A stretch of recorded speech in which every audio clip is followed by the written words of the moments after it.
20 million cow market, cow business is of cattle rearing in Nigeria is worth around $2 trillion. $2 trillion. And that is how much we're putting in the pocket of the Miyitti Allah. So let's get $40 billion. That is $40 billion per annum, right? Now, converted into Naira, that is around 61 trillion Naira per annum.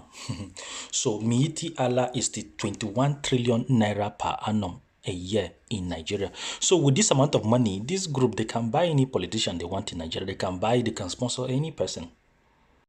Now, there is a figure that was released recently by the Minister of Agriculture of Lagos, Abishola Olushoya. I hope I'm pronouncing her name correctly. Please, if you can just type her name in the comment section and let me know. Abishola Olushoya. She is the Minister of Agriculture of Lagos. Now, they released the statistics of Lagos that at least nothing less than 10,000 cattle heads are being slaughtered a day around Lagos.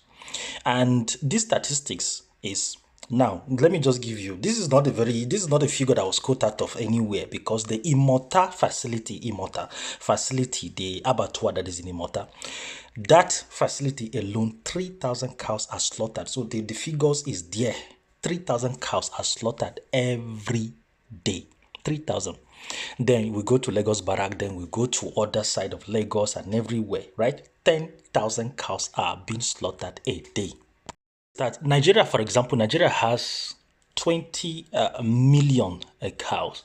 Now, in comparison to Kenya, Kenya has 21 million cows. And if you want to understand the totality of it, the Kenyan landmass is around 500,000 square kilometers, more than 500,000 square kilometers, while Nigeria is close to 1 million square kilometers.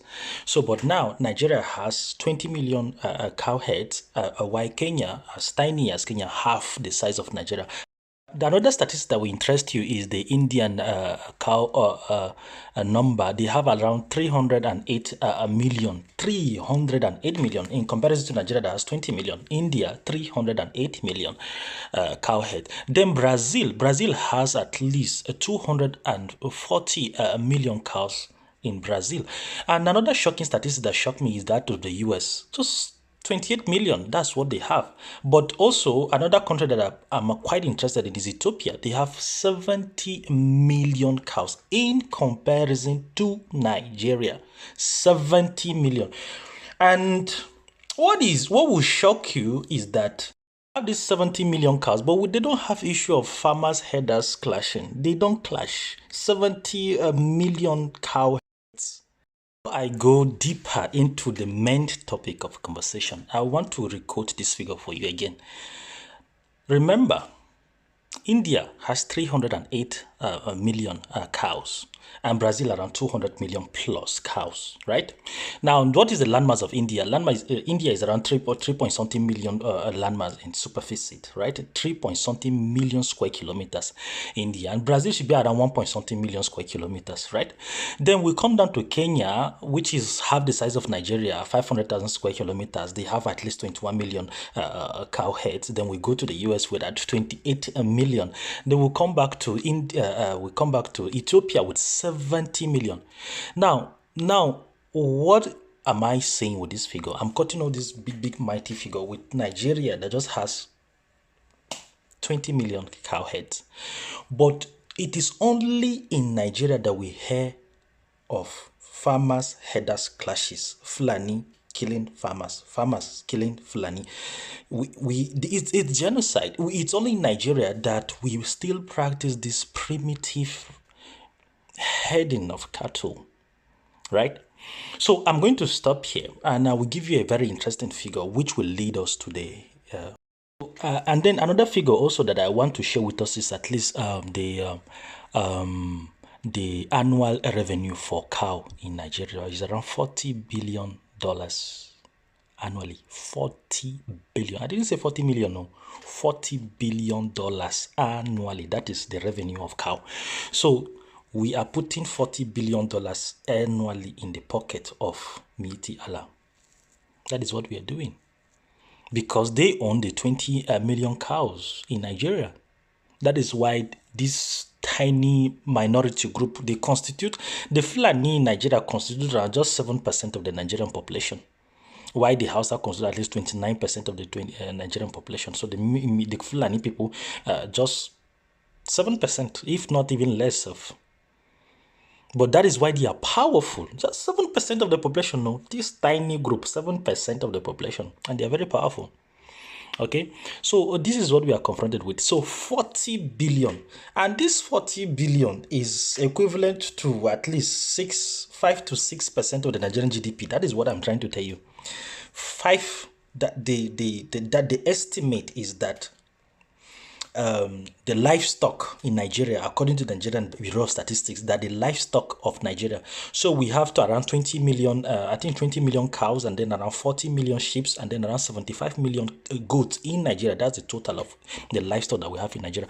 So the livestock, global livestock in Nigeria is contributing around almost, 5 to 7% of the Nigerian GDP. So we are putting $40 billion in their hands. So let's get $40 billion. That is $40 billion per annum, right? Now, convert it into Naira. That is around 61 trillion Naira per annum. So Miyitti Allah is the 21 trillion Naira per annum a year in Nigeria. So with this amount of money, this group, they can buy any politician they want in Nigeria. They can sponsor any person. They can sponsor any person in Nigeria. You understand? So the Nigerian market itself alone, this is just per annum. Just annum, $40 billion, right? Which is equal to 61 trillion Naira. 61 trillion Naira. So now the market, the cow market itself, the entire 20 million cow market, cow business itself, cattle rearing in Nigeria is worth around $2 trillion. $2 trillion. And that is how much we're putting in the pocket of the Miyitti Allah. Now, what is interesting about this entire cow business is that it's a complete ecosystem. There is an advantage. We keep talking about the meat of the cows that the cow produces, but it's more than that. Now, inside a single cow, right, you have the meat, of course, for feeding that we feed. Then you have the milk. With the milk, you can produce butter, you can produce cheese, you can produce now, another interesting thing is that the Nigerian cow actually produces only a liter of milk, only a single liter, in comparison to other, in Brazil, for example, or even in Kenya here that we have, their cows produce nothing less than 15 liters of milk.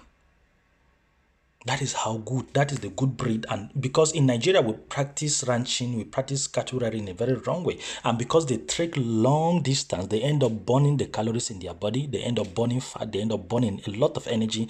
Climbing, their meat becomes so strong and they are exposed to a lot of diseases. And then they produce low quality milk too. And that is what we want. So aside the milk, aside the meat, aside producing corned beef, for example, right? The skin is also another very important thing. So imagine slaughtering at least 10,000 cows every day in Lagos. Imagine taking the skin, instead of using it for pomo, we can eat them as pomo, but you can use them to produce leather, for example, for car seat, for shoes, for belts, for bags, for women. And mind you, Nigeria has one of the best quality leather that is being refined and produced in Kano, where they do their tannery stuff and the tanning and everything that they do in Kano State. And I can't remember which other state again. And all these foreign countries, foreign companies, they are Gucci, they are Prada, they come to Nigeria to buy some of these things. And I think there was the right time I remember, I think there was a lawsuit against Italian company. They buy leather from Nigeria and call it Italian leathers. So I think there was a lawsuit and they lost it. So they now changed the name. They call it pure leather. I can't remember everything about it, but this is it. We can produce a very huge market for leather. I don't even want to go about how much we are using to import leather into Nigeria, into the Onitsha market. I don't want to bring that figure here. So we can actually develop an entire ecosystem. And then the horn, we can actually use the horn for decors, for artworks and other stuff. Then the bladder, The gallbladder of the cow also has gallbladder stone, which is a very expensive material to buy. Then we also have the manure, the this thing that we can use them, the feces we can use them for manure, the feces we can use them for manure, we can use them for biogas to generate electricity. It's so crazy. I don't know what they do with it in Lagos whenever they slaughter them. I don't know if they can accumulate these things to produce biogas for electricity. So it's a rich.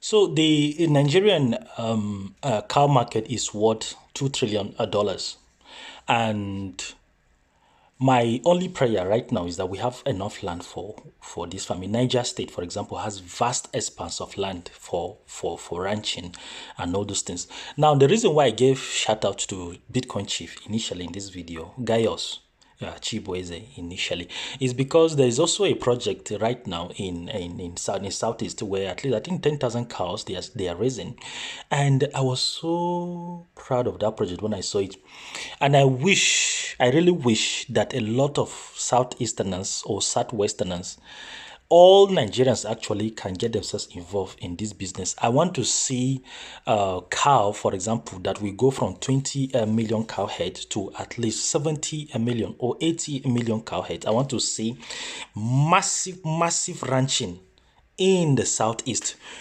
developing. So we have now there's already a project of 10,000 cows, right? Let us also see another 40,000, maybe 100,000, where we can get the skin and process them in Nigeria and produce shoes in Nigeria and sell it to this market in Nigeria where bags, high quality materials are being produced. This is what I want to see in Nigeria. And this is what I want to point out to you, that we are fighting a very powerful force. And that Miyitti Allah, as tiny as they are, 7% of the Nigerian population, the Fulanis, they are one of the most powerful group because they are rich. This is the market for this. And mind you, 20 cows, 20 million cows estimation, but we eat them every day. So they have to constantly produce babies in order to replenish this population. And mind you, we are still importing meat, though. We are importing milk in Nigeria. Despite what we have, we import milk to produce those sachet milk that you see, mostly from South Africa and even Brazil itself. We import milk into Nigeria. So it is something that I wish to see more ranching, more structural ranching. And I'm not saying the government, no. I'm not saying Anambra government should go and do that. I'm talking about private business individual. I'm talking like people like Obi Kubana, they can do it. People like Chief Priest, people like Tony Elumelu. All these guys, they can do private ranching, 10,000, 100,000 cows. Any person that has the money, you can start from 1 cow, 2, 3 cows, and the market is there. You always sell it. You understand? All right, bye.